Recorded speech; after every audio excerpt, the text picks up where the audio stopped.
discussion on emergency preparedness. Are you ready?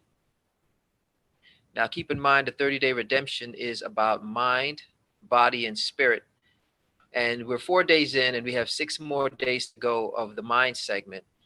And the reason why emergency preparedness is so important is because you need peace of mind through preparation. You need to be prepared for not only catastrophic events, but just like right now, we have riots, we have looting, we have uncertainty. And the one thing you want to know is that you and your family, that you're secure and that you're doing all you can to be in the best possible situation. So we have today Alexandra Hughes of EcoEd Impact Corp, and she's going to take us through a presentation to show you how you can have yourself and your family prepared and some information that you want to know or you should know. So make sure you take good notes. And our disclaimer is that the opinions expressed in this presentation are those of the presenter. They do not purport to reflect the opinions or views of the 30-day redemption or its members, officers, staff, partners, or advertisers. So I'd like to bring on Alexandra. And Alexandra, why don't you cue up your slides and take us through this presentation? We're going to be taking notes. And after, if you can leave about 10 minutes, we would love to do a Q&A for any questions anyone may have. Okay, Alexandra. Hi, thank you. Can you guys hear me clearly? Yes, hear you clear. Okay, awesome. All right, great. All right, so yes, let's get ready. This presentation is going to give you some basic information on how to get started on an emergency plan for you and your family in your home. Just like when you're about to have a baby, we plan for months when we are expecting a child, and we want everything to be as perfect as possible. We don't want to miss any details. So we plan, we prepare, and then we execute. And throughout the process, we adapt to all the unexpected things that happen, midnight fevers, mysterious body secretions. During those moments, in the beginning, if you're a first-time parent, you start to freak out, emotions get high, can't think clearly, you get anxious, blood pressure goes up, all sorts of things happen. But then those moments start to dwindle quickly after you've had practice. And, when there's a child involved, there's repetition. There's always that constant crying or, the diaper change, you get used to it. So practice and repetition is a skill that is in every aspect of our lives. And it helps us, to get better in what it is that we are trying to achieve. So why not employ that into emergency preparedness at home? In schools, the children do it. Schools have mandatory fire and tornado drills, and recently they started introducing active shooting practice. And those practices were monthly, maybe 2 to 3 times a month. So one important thing about being prepared is to help reduce fear, anxiety, and losses that accompany planned and unplanned events in our lives. FEMA. We are all part of this. Every citizen in this country is part of the National Emergency Management System. That is all about protection, protecting people and property from all types of hazards. For the last 38 years, this has been in place.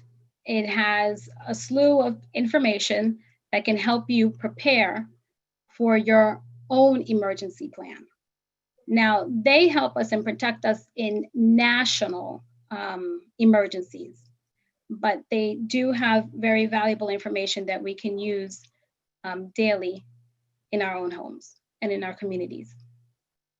So the next couple of slides is going to talk about their role and responsibilities. So this role and responsibility descriptions come from FEMA. This is all directly from FEMA, and it's an outline that they use in their emergency planning for the United States. Like I said, is a public guide and a useful reference tool for our personal emergency plans. Now, if you look here at the bottom of the pyramid, which I'm sorry, I didn't go to that. Can you guys see the pyramid? Hello? Yes, we see it. Okay, okay, great. All right. So we are the foundation, the citizens. And these are our roles and responsibilities. So before there is some type of emergency, you have to know the risk and danger signs. They encourage you to purchase insurance. One in particular is flooding insurance, because not all of our dwellings come with, flood insurance. I'm sorry. They want us to develop a plan, what to do, assemble a disaster kit, and volunteer to help others before. During, plan your plan, put your plan into action, help others, follow the advice and guidance of officials in charge of the event. I'm going to touch on this part here, officials in charge in the next tier, which is the local government. And then afterwards, hold on, I'm sorry. Afterwards, we have the recovery, repair, damage, assessment.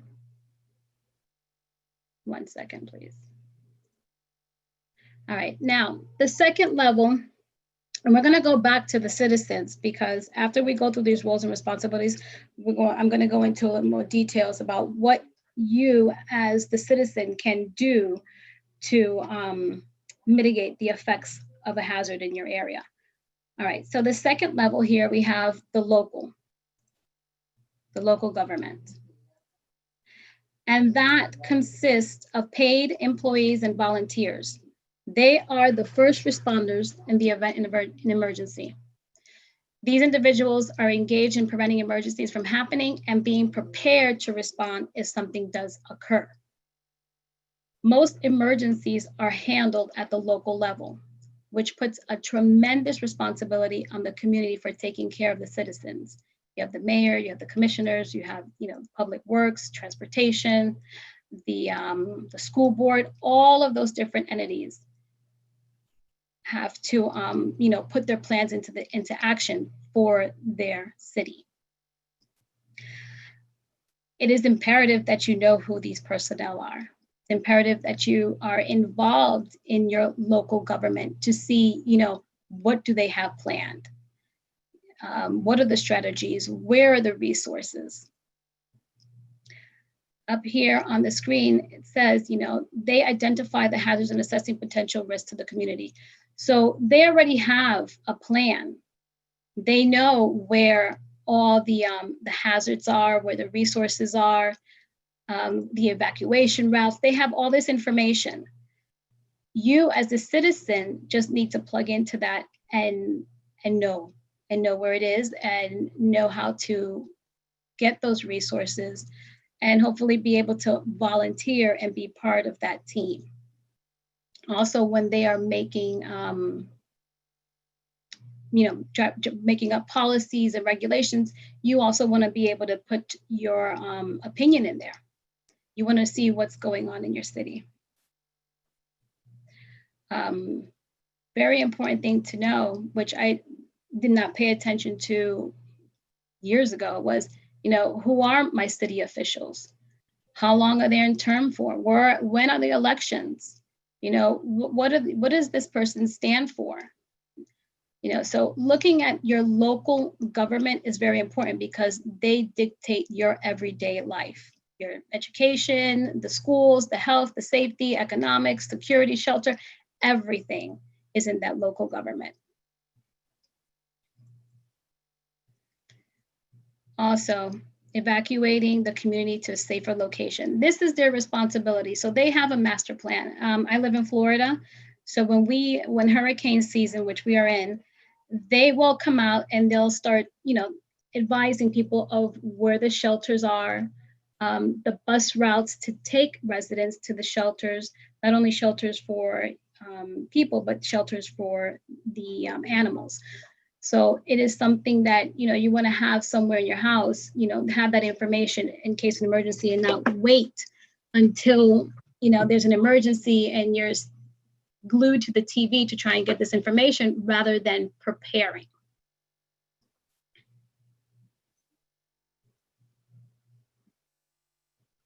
The next tier is the state. If support and resources are needed beyond what the local level can provide, the community can request assistance from the state. The state may be able to provide supplemental resources such as money, equipment, and personnel. But first step is the local. The local community and the local jurisdictions have to first use their monies. And when they run out, then they can request from the state. Now just imagine the time lapse. While you're waiting for resources from your local community or from the state, you could be going hungry, you could be without power, a slew of things can happen. And that's why it's really important to, within your home, to have all the things that you need, because there is a waiting period. The state also coordinates the plans of various jurisdictions so that activities do not interfere or conflict with each other, to ensure personnel know what to do and efforts are in agreement. The state may offer a program that provides jurisdictions, the opportunity to train and exercise together. And then you have FEMA groups. You have FEMA, the one entity up Washington, but there are FEMA sections in each state. And from there, they branch out and they work with the Red Cross. So every state has a resource that you can plug into.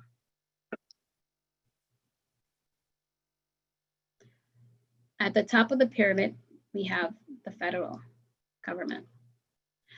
And their roles and responsibilities consist of education, materials, guides such as this that we are reading today. They also supplied financial grants, equipment, training, programs. They have a website that is updated periodically with information and resources, especially in regards to COVID. They have constant updates of the number of cases, what to do, things like that. Research findings. So the federal government, let's just think of it, as the hub of information.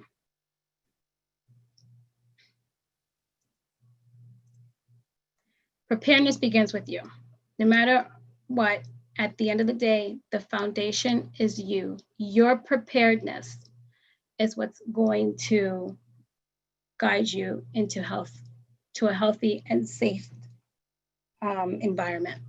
Yes, you have the local there to help you. And within the local community, there are many programs. You have nonprofits, you have churches, you have the programs within the community that they offer, the commissioners and the mayors, that directly will help you. The state and the federal, they're a little bit far reaching, but these two are the main components.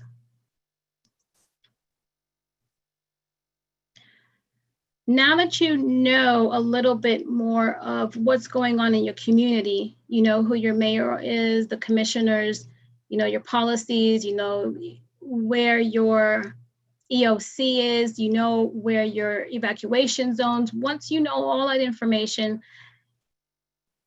which is your foundation, you also need to know your hazards. What is your area prone to? Are you prone to hurricanes, like I am here in Florida? We are in hurricane season and it's been raining a lot and we have flooding issues. So when you prepare, before you prepare your emergency plan, you must know your immediate hazards. Research what your local community has set up already and use it as a reference tool for your plans in your home with your family. Some of the natural hazards here, we have drought, earthquake, fire, flood, hurricane, landslides, tornadoes, tsunamis, volcanoes, wildfires.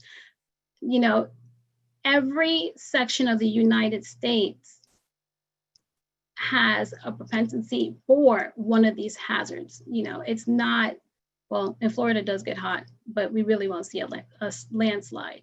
It's not very common to see tornadoes, but we have had a few. Man-made hazards, biological threat, chemical threats, radiation and nuclear terrorism. This is all very real. That can happen at any time. Here, I placed this map here so that you can have a visual of some of the hazards. For example, in regards to volcanoes, you would see here that the volcanoes by the Pacific, California, Idaho, Arizona, up this way. So there's really no volcanoes on this side. So you're not going to see a lot of action here. You really will have to prepare. So these folks here would have to include in their emergency plans something to help them in the event that there's a volcano eruption. And I'm going a little bit fast, and my idea was to stop after each slide and give you guys an opportunity to ask a question before moving forward. So if you do have a question, please just jump in and I'll answer it before I go to the next slide. I have a question. Is there any kind of plan built in for what we've seen recently as far as riots? So we have natural disasters, we have man-made disasters, but is there anything that deals with riots, looting, and that type of thing, and how to move according to their plan? I believe they do. Now, if it's a public information, I'm going to check that out. I'm not sure about that. Interesting to know. But I know they do have a plan, but if it's public knowledge, that is something I'm going to have to research. Okay, awesome. Thank you. And here's a map in regards to earthquakes. Now, if you look at the red, the really dark, deep red, it will show you here frequent earthquakes are in this area, the California area. And then it starts lining up in the Midwest and then here. Luckily, Florida, Texas doesn't see that much action. This is a really good project. If you have children, have them look these things up. They can help contribute to the emergency plan by narrowing down, what are our hazards, as well as it helps them with their map skills.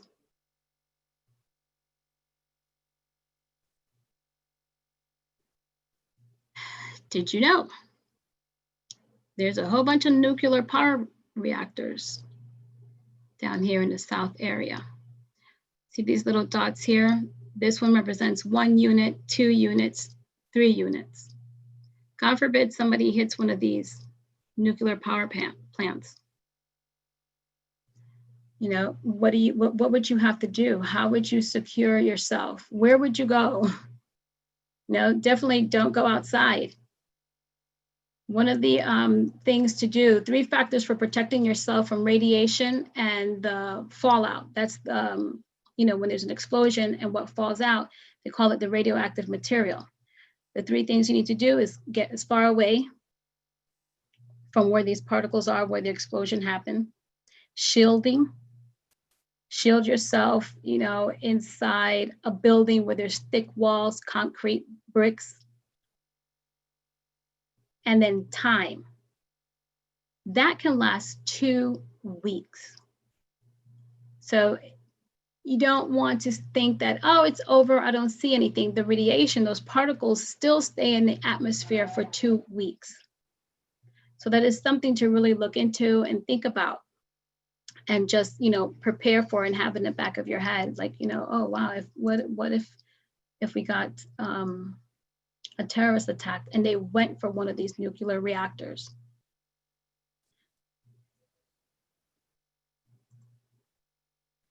So once you've gone through understanding, and I'm going back, just so that you see, understanding all your hazards. Now, step 1, your responsibility, their responsibilities. Okay, your hazards. You need to sit down and make a plan. First thing I have on here is to find an escape route. I know here in my home, I've practiced with my sons an escape route if we had an intruder. How would you get out the house where you wouldn't come in contact with the intruder? And once you're out the house, where would our meeting, where will we meet? You know, so evacuation, escape route is something very important. Children practice it in school as well. So it wouldn't be anything new to them or surprising or alarming. You know, one thing about preparedness is practice, practice, practice. Once you practice things and it becomes a routine in the event of emergency, you're gonna execute. You know, you're not gonna have that. There's no chance for, you know, the fright and flight. You're gonna flight. You're gonna go. You're gonna know exactly what to do because you've written it down and you've practiced it. Number two, meetup place. Emergency numbers. This is so important because we live on our cell phones. We don't remember numbers. All we have to do is just, you know, press the person's name on our cell phone or speak into it and say, call so and so. So knowing important numbers by heart is crucial. Yeah, we don't have payphones like back in the days in the street, but if you were to pick up someone's cell phone, you would be able to just dial the number. So that is very important. And you can also get, if you look at that picture on the side, let me see, let me get my screen ready. Ready.gov, there's some printables. And you can sit down with your family and write down these numbers and hang it up somewhere in the house where it's visible. Or have a designated area for your plan that in the case of emergency, everybody knows where to go. This is where we keep it. This is where it is. Just grab it and go. Contact lists for families and friends in and out of state. I have, if something is going down here in Florida, I have, you know, my family in New York and across the United States, and it's like, okay, this is going down, you know, whatever. My kids have the numbers as well. So it's very, very important. And if someone is on the outside and something's happening in the inside, they'll be able to contact search and rescue and things like that and know where to find you. Medication. Your plan should have a list of your medications. You should have a storage. You should have extra meds. You know, you can just take one of your old bottles and handwrite it on there with a Sharpie, and just keep it in your kit. And the next slide is going to talk about the kit, but medication is also important. Medication is also important if, let's say, something was to happen and the paramedics come. You know, what are you on? You may not have an identification, one of those ID bracelets, but you have the information. Give me 1 second, please. Important documents. Social Security card, credit cards, your ID, things like that. You should take photocopies and have it readily available. Not only for yourself if you lose it, but for your family members. If you have a young child and you're relying on them to help you, they'll know where to find it and give that information to the appropriate personnel. Role assignments. Now, all of this is about making your plan, your emergency plan for your family in your home. And role assignments is basically, okay, who is going to do what? Where is this, who's going to do, let's say, shut the lights off when we're running out, shut the gas off. Who's going to be in charge of that? Everybody has a role. Everybody has a job. Everyone should not be, doing the same thing, divide and conquer. Include all family members. And when I say include all family members, even the dog can have a job. People train animals for, search and rescue. They train animals to, defend the home. You can train animals to do a lot of different things, but also your children. Having your children part of the team gives them a sense of purpose. It gives them it reduces anxiety. So it's really important to include the children, and we'll talk more about that on the next slide. And lastly, I put on here, start thinking of alternative modes of communication. Cell towers go down, you lose your cell phone. What are you going to use? Does anybody have any ideas? Please chime in.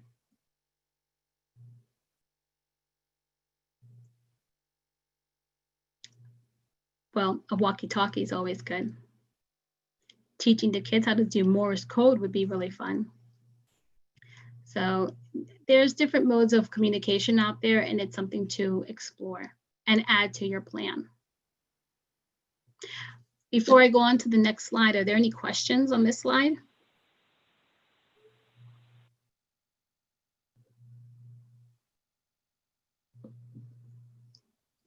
Okay, I will move on to the next slide.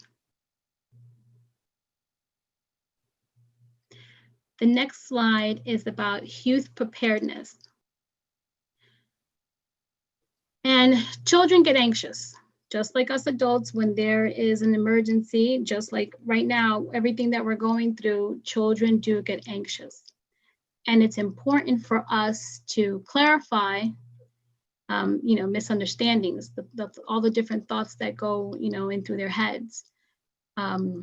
Clarify, risk and dangers, acknowledge their concerns. It's not a good idea to shut them down.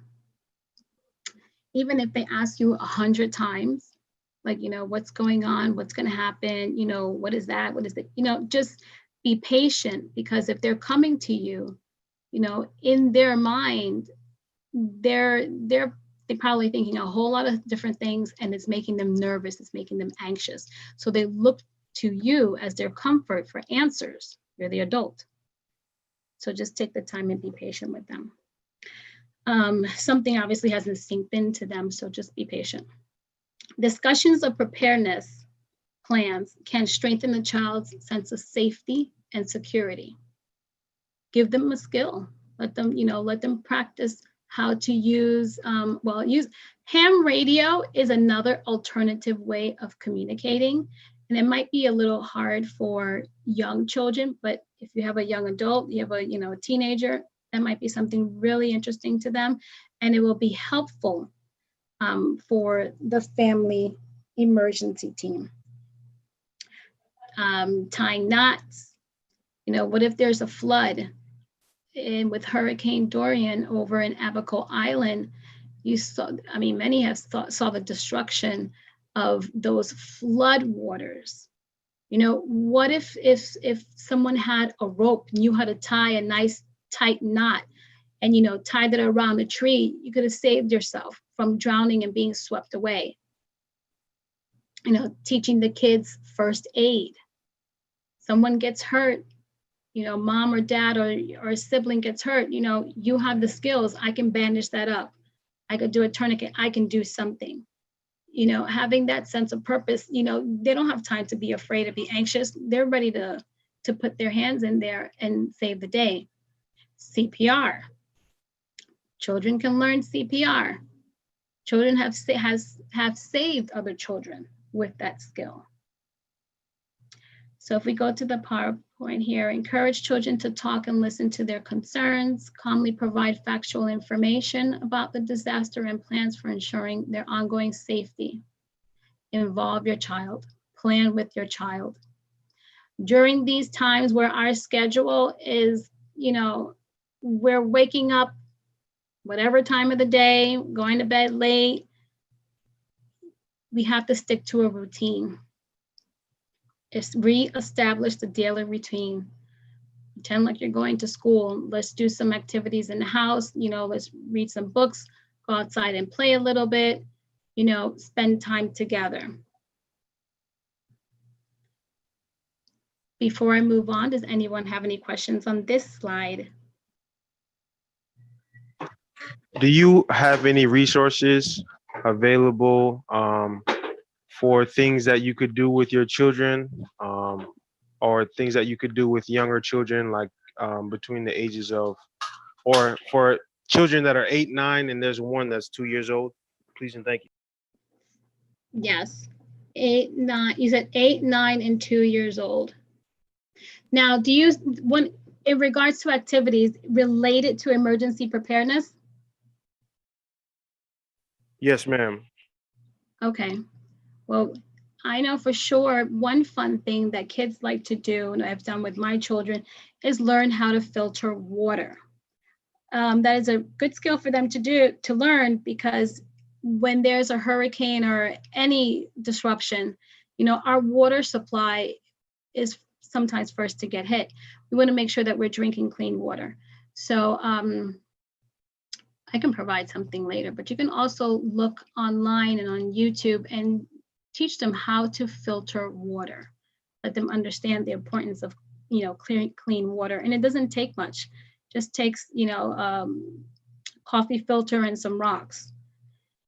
So, but I'll definitely can find some stuff and provide that information for you. Thank you. You're welcome. And role playing, stories. You can find a lot of books online in regards to preparedness and safety. You have like fire safety, you have medical safety. There's a slew of things. You can just put whatever topic in there and find it. And reading is a very good vehicle to get children to understand, different skills and also cope with different issues, and especially with the issues that, we're facing right now. Okay, so I'm going to go over to the next slide. Thank you for asking. All right, so you have the youth preparedness, you're working on your family plan. You're including all your family members. You are including in your plan, the hazards that are around you in your immediate area. Now, you have the safety team. Your local government may have a CERT team. That's why I said earlier, it's important for you to be involved in your local government. What do they have going on over there? What do they have already set up? Do you guys have a CERT team? CERT stands for Community Emergency Response Team. CERT is a group of community volunteers that went through training. They practice first aid. They practice how to evacuate a burning building. All different scenarios that have to do with health and safety. I went through the training. I'm CERT certified, and it was a really fun experience. I had to carry a man with a pretend broken leg down a flight of stairs in a skirt. I wasn't expecting that, but we working together were able to bandage him up and get him down to safety. So these community safety teams do exist. You just have to find out if they are in your community. Join them. Get information to help you with your own safety plan. You have your plan for inside your home, but what if you have to evacuate? Don't reinvent the wheel. Go where they're going. See where they're going. Where are they getting their resources from? Let that information help you develop your personal plan for you and your family. And if there isn't a safety team, create one. You get up, you be a leader, and you go over to your neighbors who, if they're interested, family members, and create a team. And in that team, you would want someone who has medical experience. You would want someone who has tactical experience. You would want someone who has some type of engineering experience. What if there's I go back to Dorian because the destruction that occurred, just a year ago was massive. The whole town was just swept away. And you saw, wires everywhere, roofs caved in. Just walking on those roads was a safety hazard. What if you stepped on the wrong wire? You have, it's just a horrible scenario, and that you have to have safety in your head, because any step could be a hazard. So engineer on your team, he's going to know, if that building structure doesn't look sturdy, get out, that kind of stuff, and wirings and loose cables, like that's a potential hazard. So it's good to have someone with that knowledge on your team. And farmer, we all need food. Things are getting scarce. You can see now you have dairy plants closing. Farmers are throwing away their vegetables and stuff. I mean, it's just a lot going on when it comes to food. And having a knowledgeable person who has a farm, who knows how to grow, is essential to your team, because what are the three basic things we need in life? We need food, water, and shelter. Create a youth group. There are CERT youth groups that train the youth, first aids, CPR, tactical planning. So getting a child involved, especially during this time, because they have a lot of downtime, and giving them that skill to be youthful and give back to the community is something to think about. So before I move on, any questions on this slide? I have a question, unless someone else has one. Okay. As far as these CERT teams, are they in every market? And after you were CERT certified, does that give you the ability to teach in another market, or Yes. do you can teach CERT in other markets? Yes, once you're CERT certified, you can teach. Excellent. You can teach the communities. The point, you want to use those skills to go out and create these community safety teams. Okay. So it's best to have these in every local community, should have one, because as you see in that pyramid, the foundation is us. We gotta take care of each other, and we have to prepare. Okay. Okay, so thank you. Thanks. You're welcome. All right, so this next slide is supply kits. You can have a whole bunch of more stuff on your supply kits. This is just a few things that I put on here. But there's a plethora of things that you can add to your kit according to your needs. And you know what, there is something, but I'm gonna go back. Special needs children right now need something to do, and they need some attention. So when you're planning and when you're talking, sometimes depending on the child's age, you don't just want to give them the facts. You don't want to elaborate too much and letting them know with everything that's going on, but just enough for them to know that there's something going on, but I'm going to be safe. The adults in my life got me, and I can contribute by doing, A, B, and C. So the supply kit, once again, make this a family affair. I have my own bag, and I've created 2 bags for my boys. We have our essentials in our bags. If we, God forbid, were to ever be separated, they have what they need in their bags. Some of the things in the bags that we have are water purification. They have water tablets that you can put into your water. If you find a river, you find a lake, you find water somewhere, you put those tablets in there and your water gets purified. They also have other handheld purification. They have I forgot what it's called, I'm sorry, it's called Survival Straw. But there's different water purification systems on the market that can easily slip into your bag. This right here, this picture here is a picture of items in someone's, they call it the bug out bag. And if you look down here, I don't know if you can see it, but that little bottle, small like that, can hold up to maybe 50 tablets of water purification. Something else other things that you need: canned foods, your medicine, a first aid kit, batteries.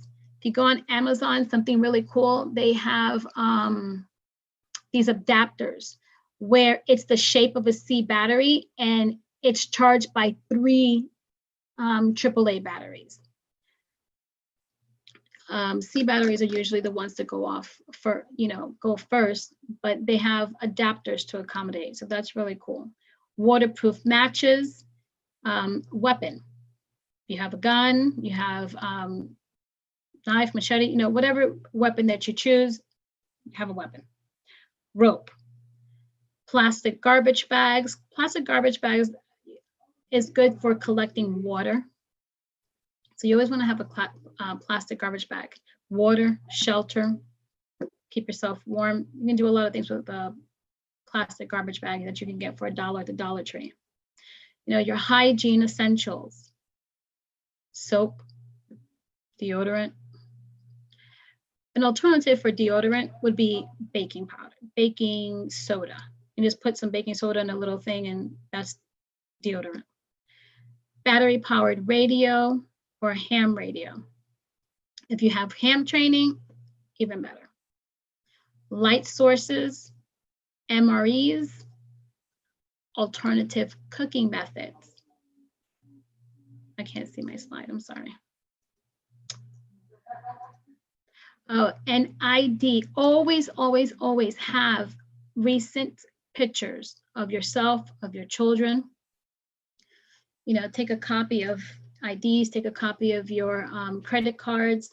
Right now with everything that's going on, I would keep a copy of those important documents and seal them up in a nice Ziploc bag. I seal my things up because I live in Florida and here it rains a lot and there's flooding. You just never know.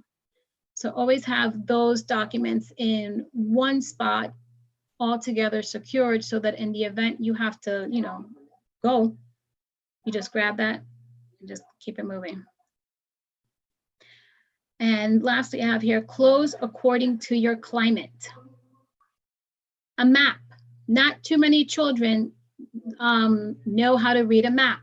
The gentleman that asked for his 8 and 9-year-old, get them a map of where you guys live. Let them start to explore how to read a map. What do all these lines represent?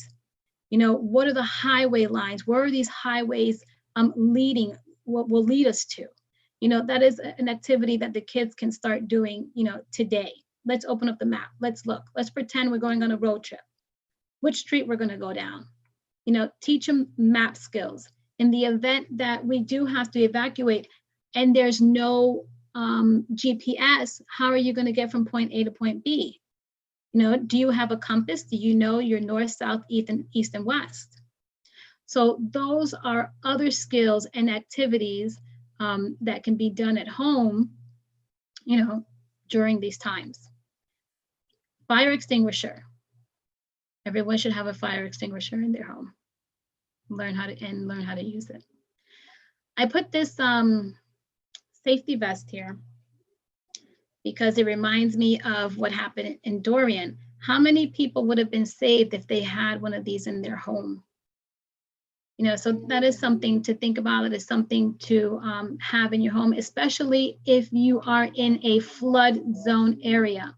That is something else that's very important. Know if you're in a flood zone area, not only for safety, but also for insurance purposes. And this right here, the can opener. Whenever someone's making a bag, sometimes they forget to put in this little simple thing here, the can opener. And so here's a picture of someone's bug out bag, but you can build your bug out bag to fit your needs. We have, the essentials, And there's a whole lot more. I just gave you guys a glimpse, and in the future, we can build one together, and that would be really fun. So, in regards to supply kit, does anyone have any questions? I didn't have a question, but I had a comment. And I don't know how comfortable anyone is with this, but when I travel, I take pictures of my IDs. And sometimes you can have things that you could store in the cloud. Now, the cloud part of it, I don't know if anyone is comfortable with that, but maybe a flash drive, but just backup files of your documents so that you could pull it up. I mean, I can't tell the amount of times that I was able to go and pull out a file and send it out because it's already in the cloud or on a flash drive or on a hard drive. So that may be something to consider. That's a really good idea, the flash drive, as an alternative to putting things on a flash drive. Okay, thank you. All right, so we're going to move on over to the next slide. So Um, go Hi, ahead. I had a comment. Now I'm nowhere near, an expert, at putting the, survival kit together. I'm in the process of doing that, but someone had told me about a topographic map, and I thought it was really important because it's like in case you can't move, via car, and you have to move on foot, it'll show you the layout of the land, the mountains, and the water, the rivers and streams and stuff like that. Um, but I thought that was a good idea. Also, uh, collapsible solar powered lanterns um, are really good to have. Um, and they have there's one that you can buy. It's for like $9.99, and it has a USB cord for you to charge your cell phone. Just want to add to that. Thank you, and that's great. And the topographic map is awesome idea, because that's true. You need to know where all the bodies of water are, but also where the highland is. The higher you are, the better you are. So thank you for adding that in. I just put that on my list because I don't have that. So thank you.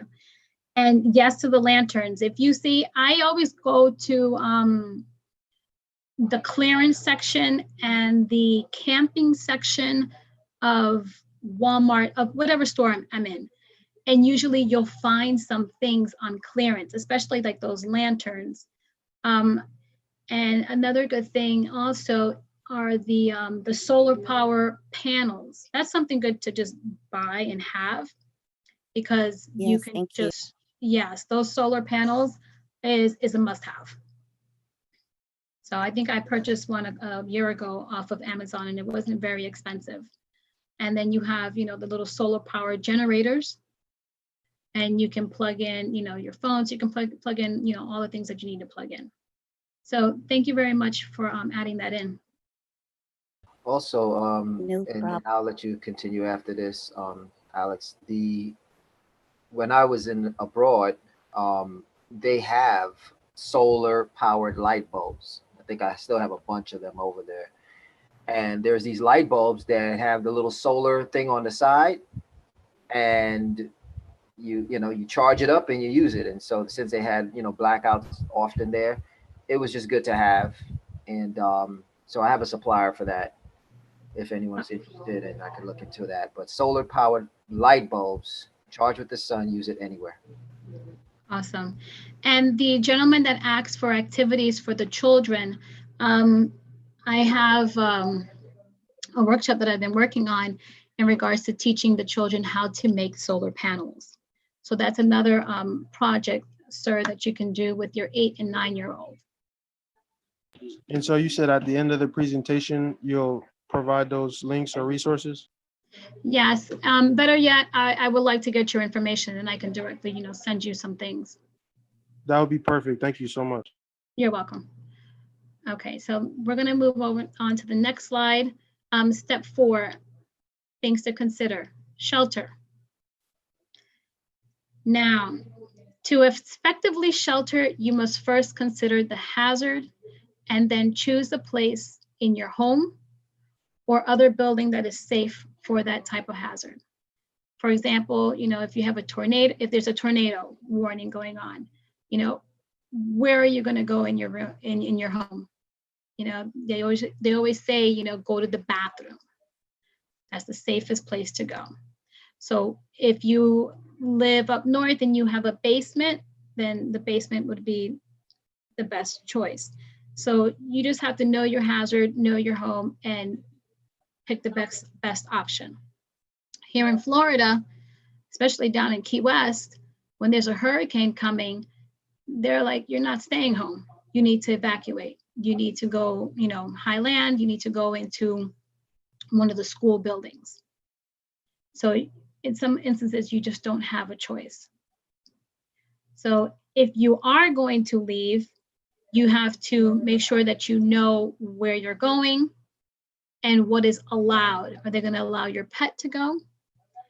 Are you going to be allowed to bring your own supplies? Are you going to have to count on their supplies, which is scarce? Because remember, the foundation is the citizen. You're responsible for having all the things that you need. The local will supply, but mind you, they're supplying for everybody. And the state is only going to intervene if the local needs help. So through all these transactions, all this waiting period, here you are, missing out on stuff. Like, I need this now. So just be prepared, know where you're going, know what they have and what they don't have. Here I have a picture of this crate. If you can see, it looks like a crate, and inside the crate, there's 2 people in there. In 1941, the British sheltered in their homes inside a Morrison steel box during World War II, because there was, threats of bombing, and all these things are radioactive stuff is falling, from the sky. So they sheltered in their home, but within their home, they were inside a steel box, and the government provided this for their citizens. They also provided them gas masks, and they were told to, practice 15 minutes a day in their gas room. So they had to find a room in their house. Well, I don't know about this room, because you can see there's a window there. You would want to be in a room where there's no window. You don't want anything to be seeping in through the cracks. So here's this picture of, the husband and wife just sitting here practicing their gas mask. Now, I think we need a gas mask too. I didn't put that on the list, but we definitely, I believe we need a gas mask. So that's that for shelter. Once again, in regards to shelter, you just have to know your hazards, know what's best for you and your family. Maybe you have to leave the state and shelter, with family somewhere else, because there's a big hurricane coming here in Florida, and it's not going to, Arkansas or Georgia. So let me go over there and shelter over there, and just, take all your stuff. And, so you just have to just think about your area and just make the plan that best accommodates you and your family. Maybe you live in a motor home. That motor home is not going to survive. So you need to go. Where are you going? All right, so that's about it for the shelter. Do you have any questions on this? Anyone? Okay. So I'm going to move on to step 5, recovery. So after everything has happened, you've got your plan, we're pretending that, we've just been through something right now, and how are we going to recover? Recovery should be part of your plan. How are we going to ensure that everyone is safe and healthy? That's the first step. Who do we need to contact in regards to damages in our home? The documents, the pictures, the before and the afters.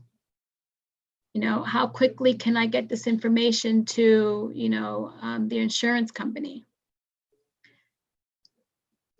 How am I going to reach my neighbors who might be in need? Where's so-and-so? So having the recovery, not only planning all the things that you need, but knowing that if something was to happen, you know, and now we're in the recovery stage, what am I going to do? Where am I going to go? Who am I going to call? You know, those next steps. So that's also, you know, an important part of your plan.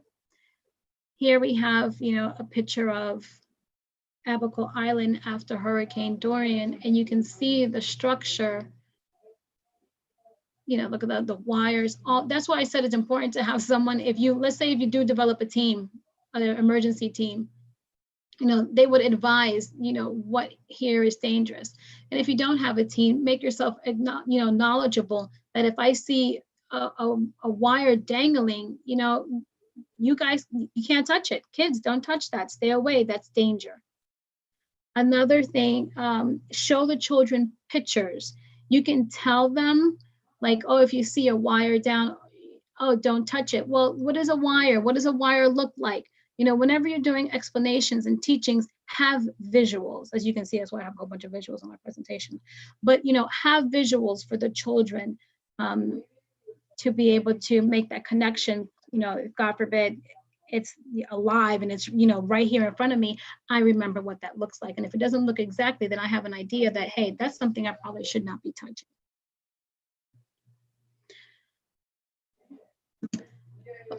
Oh, sorry. I didn't move the slide. Do we have any questions on this section? Hold on one second. Gabi, does anyone have any questions on this section?